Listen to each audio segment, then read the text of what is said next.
President Donald Trump defended his tariff policies on Sunday, calling opponents fools and announcing plans to use tariff revenue to fund a $2,000 dividend for most Americans, excluding high-income earners. Trump claimed the U.S. economy is strong, with low inflation, record stock market levels, and booming manufacturing investment, and said the country will soon begin paying down its $38 trillion national debt. Since his Liberation Day tariffs began in April, tariff revenues have surged from $23.9 billion in May to $29 billion in July, totaling $215.2 billion for fiscal year 2025. His comments come as the Supreme Court reviews whether Trump has legal authority under the International Emergency Economic Powers Act, i.e. APA-AIG, to impose such tariffs and whether they violate the Constitution's separation of powers. Joining me now with reaction is U.S. Trade Representative Jameson Greer. Jameson, great to see you. Thank you so much for being here this morning. You were in the room. Can you tell us a little about how the hearing played out? Sure, happy to do it, and great to be with you, Maria. I spent yesterday morning in what I call the Super Bowl of trade law, the Supreme Court case on the president's tariff authority. I would say that the justices had mostly fair questions, tough questions. They certainly were tough on the government, but I think anyone who went and saw the second half, which a lot of people turned it off after hearing the government's case, the justices were quite difficult and quite tough on the plaintiffs here. As your correspondent there noted, the plaintiff's position, it has some absurdity to it in that they believe IEPA, the statute in question, would allow the president to completely embargo trade with a country, in other words, stop trade with a country, but not slow it through use of a tariff, and that's an absurd outcome. Yeah, that does sound absurd, that the president would be able to stop trade but wouldn't be able to slow it with tariffs. That's exactly right. I mean, the reality is, when you read that statute, the language is incredibly broad. And the justices, pretty much all of them, noted the breadth of the language. They noted that the court starts with an analysis of the plain language of the statute. That's what you look at before you start to try to put a different gloss on it or look at history or other things. You look at the plain language, and the plain language says you can regulate imports, and regulation of imports is almost always done through a tariff. Now, this issue has been certainly one of the talking points on Wall Street, and there's one analyst at Piper Sandler, Andy LaPerriere, who talked about this a long time ago.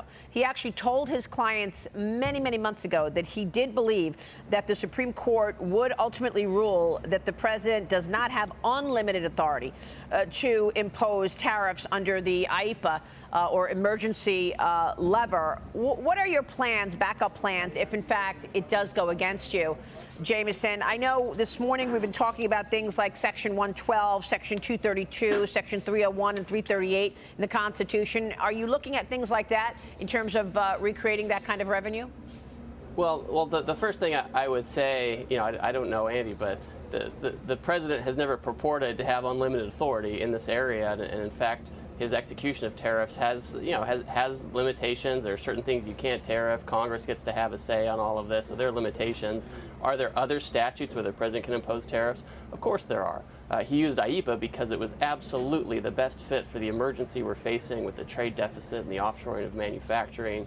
It gives the flexibility that the president needs. I mean, you're facing an emergency, so you need emergency powers. I think if you look at what's gone on with China over the past several months, anyone who thinks we don't have an economic emergency with respect to our trade relations, I think they're living under a rock. Yeah, these are all really important points that you're making. And to that point, Treasury Secretary Scott Bessent, your colleague who was with you in the room yesterday, said he's optimistic the court will uphold the president's trade authority, saying that the ruling carrying massive implications, potentially impacting hundreds of billions in tariff revenue, setting new limits on presidential powers on trade. Jameson, how much money are we talking about here? Because when I spoke with the president just a couple of weeks ago, I asked the president for backup plans, and here's what he said to me. Watch this. What is your backup plan should the Supreme Court decision go against you on the tariffs and the emergency Well, I'll have to figure something out. I don't want to even think about it. We're doing so well to think about it. You know, if that happened, we'd have to pay back money. So if anything would happen with that, that would mean they're allowed to use tariffs and we're not. If they took away, this is national security, if they took away tariffs, then they've taken away our national security. So, Jameson, how much money are we talking about? Are you right now expecting that if this goes against you, that the U.S. will have to pay, what, $150, $200 billion in money back to corporate America? How would that work? So this year, the president has imposed tariffs under a number of different legal authorities. He's collected, nearing $300 billion this year. A good portion of that came in under tariffs that were not the subject of yesterday's case, okay. Section 232, other national security tariffs. So the reciprocal tariffs that were at issue yesterday, I don't have the exact number, but it's over 100 billion, but I think it's going to be less than 200 billion or thereabouts. The court itself signaled that, what do you do in the case that the tariffs are overruled? What do you do with that money? I mean, in some situations, the plaintiffs, specific plaintiffs will get a refund. As for the rest of it, I'll hand that file to the Secretary of the Treasury. He's the one who has all that money in the General Treasury, and you'll have all these importers and importing interests who are going to want that money back. And so, we'll have to figure out, probably with the court, what kind of a schedule might look like, and what the rights are of these parties, and what rights the government has to that money. When are you expecting a decision on this, Jameson? Well, the president asked for expedited treatment. It's incredibly important that we know sooner rather than later, yes. His authorities here. So, I think a lot of folks are saying this may come before the end of the year. I think that's probably right. We know that on a normal schedule, the court may not release, its rulings until spring or even as late as June. My guess is they'll do it sooner than that. And whatever happens, we'll be ready for next steps. Jameson, let me move on to China and this big deal that you were able to secure because of President Trump meeting with Xi Jinping and Secretary Bessent and your meetings with your counterparts as well. China is now easing some of its retaliatory tariffs on U.S. farm goods as part of that new trade deal. Last week, however, soybeans are still facing a 13% duty and a 10% tariff on most U.S. imports. Beijing also suspending new export controls on rare earth metals, ending investigations into chip makers. Can you talk to us a little about what was most important? I mean, for the U.S. side, we need to see those rare earth magnets flow, as well as the rest of the world, as the president has made that point many times. In response, what did the U.S. have to give up? Well, when we went into those negotiations, we really had three specific goals and one overarching goal. The overarching goal is to have stability in our relationship with China. President Trump and President Xi want this. They want to have a type of relationship where we can be cooperative and not confrontational.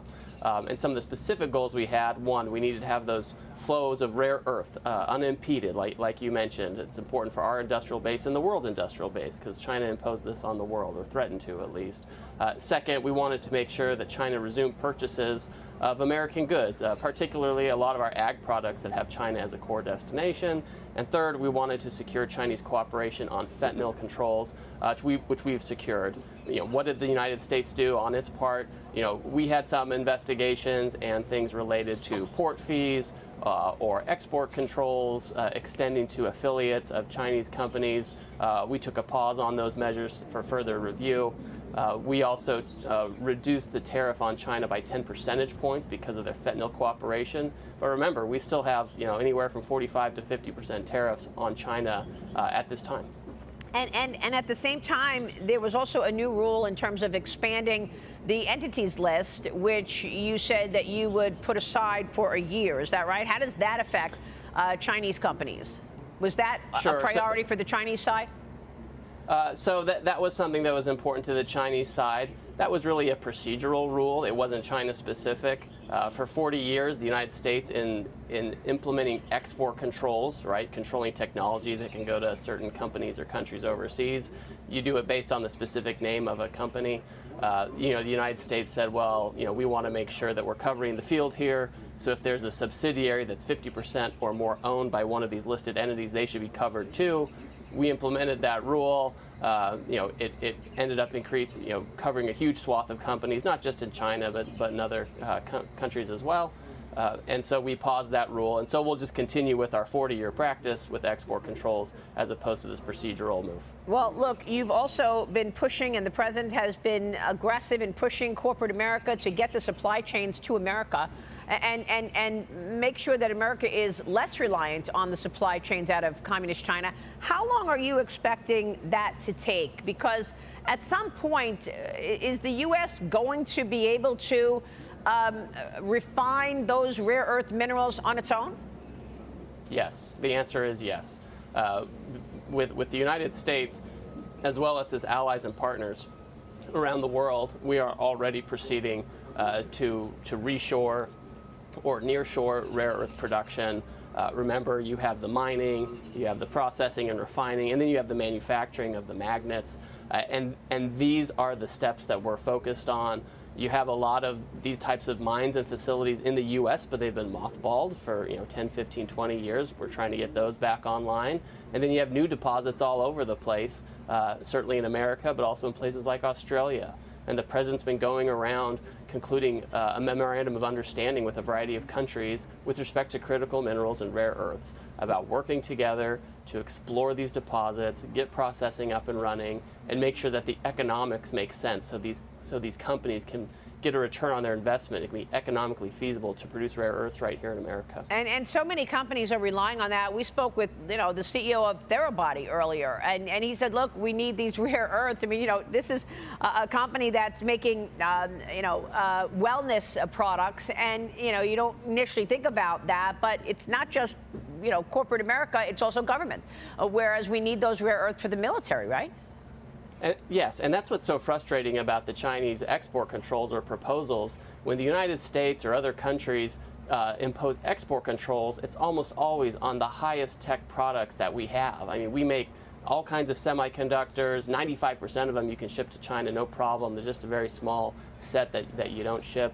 On the other hand, what China's doing with rare earths, they're purporting to control a very basic technology that the United States pioneered 60 years ago, something that Japan makes. I mean, these are basic inputs into the industrial processes. They're important, but they're not the highest tech thing in the world. The Chinese managed to take control of them largely because of our policy decisions and offshoring all of that production to China. So they're not controlling their highest tech stuff. They're controlling basic inputs for industry worldwide. And that's why it's so concerning that they're trying to do that. And of course, it was concerning when they came out with the threat that they were going to limit the export of the rare earth minerals, not just for the United States, but the point that you've made and the president has made so many times, that it's the world. Everyone needs those. Should the entity list Chinese companies have access to our capital markets? I mean, the president has a lot of levers to pull. He always says, well, I want China to do well as I want the United States to do well. I'm not going to put them in a corner right now. But, I mean, aren't there other more serious and aggressive levers that the U.S. can pull, like yanking those companies off of our exchanges? Wouldn't that put a real scare into the Chinese Communist Party to stop making such threats? I mean, yes, there are a vast amount of levers that one could exercise, that the president could exercise with respect to the Chinese. There's that kind of thing. You're talking about delisting. There are tax treaties out there that give Chinese companies operating in the U.S. special benefits. There are other export controls on key inputs that the Chinese need. But that's not the goal. The goal is not to have mutually assured economic destruction between China and the United States right now. Right. The goal is to have stability and mutual benefit. And the president, in his wisdom, has given the Chinese a window of opportunity where we can work on that project as opposed to the confrontational approach, which I don't think anybody really wants. Yes, very, very good. Let me get your take on the impact of this shutdown, Jameson. Day 37 of this shutdown, the longest in history, obviously. Transportation Secretary Sean Duffy is now saying that the FAA does plan to cut 10% of U.S. flights at 40 major airports. He warned us about this 2 weeks ago, telling us that people were calling in sick and they're working without pay. Something's got to give.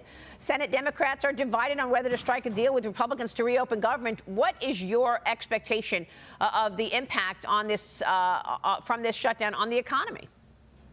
Well, I mean, listen, anytime you're having to curtail transportation, which is one of the great advantages we have in the United States, we have this vast internal market, we have great transportation systems and networks and hubs, but when that's hobbled because the Democrats won't open the government, obviously that's going to have an economic impact just on economic activity. I mean, it's just crazy to me.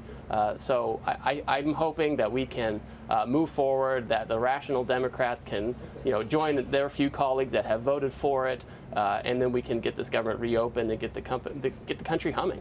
Yeah, I mean, Frontier CEO is telling passengers to buy back tickets on another airline so that they can avoid getting stranded. And I spoke with Transportation Secretary Sean Duffy just a week ago and asked him how bad it will get. Watch this.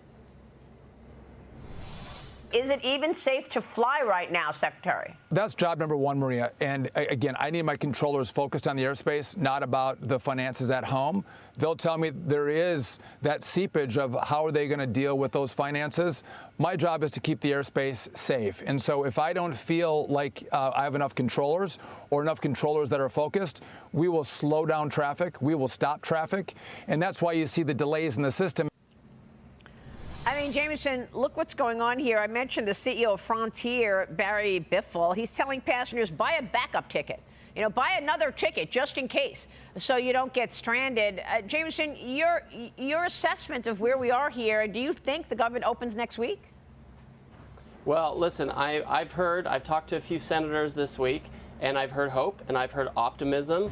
You know, I think we all have to take a healthy dose of cynicism at the same time. You know, when you hear the Democrats really trying to leverage the shutdown for political points, you know, did they want to have the shutdown going into the elections earlier this week? Is that something they wanted to leverage? I mean, I think the American people see through this. I think they understand that the Republicans are just trying to get a clean CR through, continuing resolution that has Democrat priorities, Republican priorities. So at some point, the American people are going to get fed up with this, especially when it starts affecting their daily life, whether it's flights or otherwise. So, you know, on the one hand, I'm optimistic. And in fact, you know, the idea that the American people are going to start feeling the effects sooner rather than later, I think even the Democrats are going to have to come across the aisle and start making the decisions right for the country. It's quite extraordinary. And, you know, the second longest shutdown was during President Trump's first term when the Democrats staged another fight trying to create chaos for this president. Look, back to trade for a moment. Let me get your take on the other deals that need to be done. Where are you on Canada? Where are you on any other? I mean, the president has done so many deals on trade and has traveled the world with obviously an incredible reception across the world. But in terms of business and your portfolio, what's left? Sure. So you may have seen earlier this week, the president sent out a message on Truth Social mentioning progress with Switzerland on a deal with Switzerland. We met with them this week and have been for several weeks. What's really exciting about that potential deal is the opportunity for more manufacturing in the United States, where Swiss companies are quite eager to come here and do things in terms of pharmaceutical manufacturing, aircraft and aircraft parts, even gold smelting, something that Switzerland is quite famous for, and of course opening their market in a greater way. So we're in close conversations with the Swiss. You know, we're having a lot of discussions with some of our Western Hemisphere partners in Central America and elsewhere. I've been speaking with the Mexicans quite a bit as well. And so I think you're going to start seeing the president's strategy continue to take shape. You saw it last week in Asia as he struck deals with a number of Southeast Asian and East Asian countries. You'll see it again this month in the Western Hemisphere and elsewhere. And of course, one of the most powerful parts of the president's agenda is opening up the spigot of oil and gas. We just went to the Permian Basin and we were able to see fracking and how important oil and gas is to America, probably arguably one of our most important natural resources. Are you expecting selling that oil and gas across the world to become a more important piece as well? Yes, because as we're going around to these countries, we're making it clear that we're very concerned about the U.S. global trade deficit, you know, and certain countries are particular offenders in that point. And when we talk to them about reversing that deficit quickly, you know, obviously we want to open their markets, and we've been leveraging President Trump's tariffs to do just that. We've been deterring their imports through those tariffs, but they're also offering to buy liquefied natural gas, propane, a variety of U.S. energy products as a way to quickly you know, get the offtake that can, you know, flip the trend in the trade deficit the United States has with the world, and that's mutually beneficial, right? That's great for our oil patch. It's great for those countries who are looking to have, you know, cheap and expensive but plentiful energy for their countries. I mean, everyone needs more energy now, whether it's for their AI, for their data centers, and the United States can provide it. Yeah, and what I learned when I was on the ground in Permian is that we have a lot of natural gas, but we don't have the pipeline infrastructure to distribute it. Some of these companies are actually flaring up natural gas because they don't have a way to get it to where it needs to go, even in the face of this huge need for AI data centers. Jameson, it's a great portfolio and an agenda. We're going to be watching it closely. Thanks so much for being here this morning. Thank you, Maria. All right, Jameson Greer joining us. That is why the president has his regulatory platform as well, to make it easier to get those pipelines and permitting done with regard to natural gas. Stay with us. We'll be right back. President Donald Trump defended his tariff policies on Sunday, calling opponents fools and announcing plans to use tariff revenue to fund a $2,000 dividend for most Americans, excluding high-income earners. Trump claimed the U.S. economy is strong, with low inflation, record stock market levels, and booming manufacturing investment, and said the country will soon begin paying down its $38 trillion national debt. Since his Liberation Day tariffs began in April, tariff revenues have surged from $23.9 billion in May to $29 billion in July, totaling $215.2 billion for fiscal year 2025. His comments come as the Supreme Court reviews whether Trump has legal authority under the International Emergency Economic Powers Act, i.e. APA-AIG, to impose such tariffs, and whether they violate the Constitution's separation of powers.